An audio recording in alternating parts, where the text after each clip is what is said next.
the Tatas are really upping their ambition in the aviation sector. First, they bought Air India, then they decided to merge Vistara with Air India, and now it seems they're buying 500 jets from Airbus and Boeing in a deal that could be worth over $100 billion.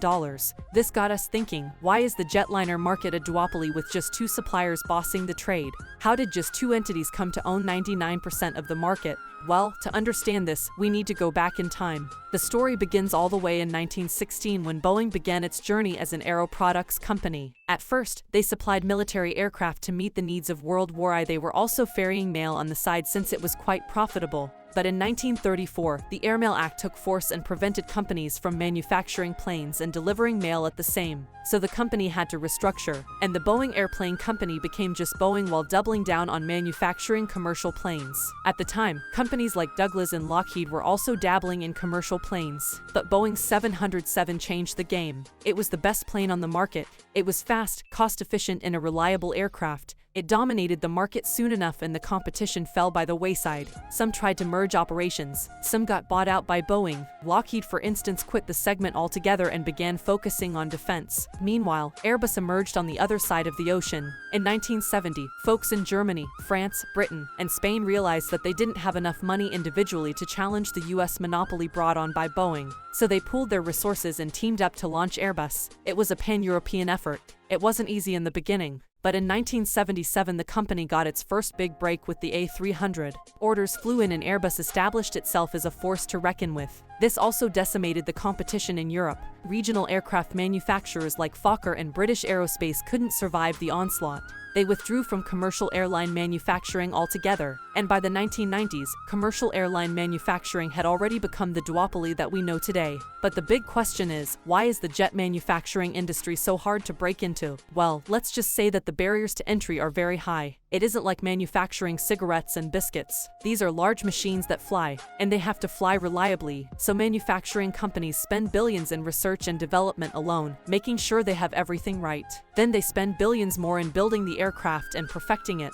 This takes time, a lot of time. For instance, Airbus announced its A350 ultra-long-range flight way back in 2004, but it only launched in 2018. And as we've already noted, all it takes is a big win with a new aircraft to own the market. Everybody follows the lead. And it's hard to make a mark when there's only one aircraft flying off the shelf. Well, technically flying off the shelf isn't an appropriate term. These aren't mass-produced. Airbus and Boeing wait for orders and then start putting the planes together. They also need to set up massive manufacturing facilities to meet the growing needs of commercial aviation. For instance, despite all its experience, Airbus took over 10 years to get to a point where it could reliably produce 30 A320 jets monthly. So yeah, it's not easy. Also, it's not like manufacturers can simply walk away after delivery. These are complex machines that need 24/7 support throughout their life cycle. Remember the fanfare with which Boeing launched its 787 Dreamliner series a decade or so ago. It was supposed to change the way people flew, but then, the airline regulator discovered manufacturing defects.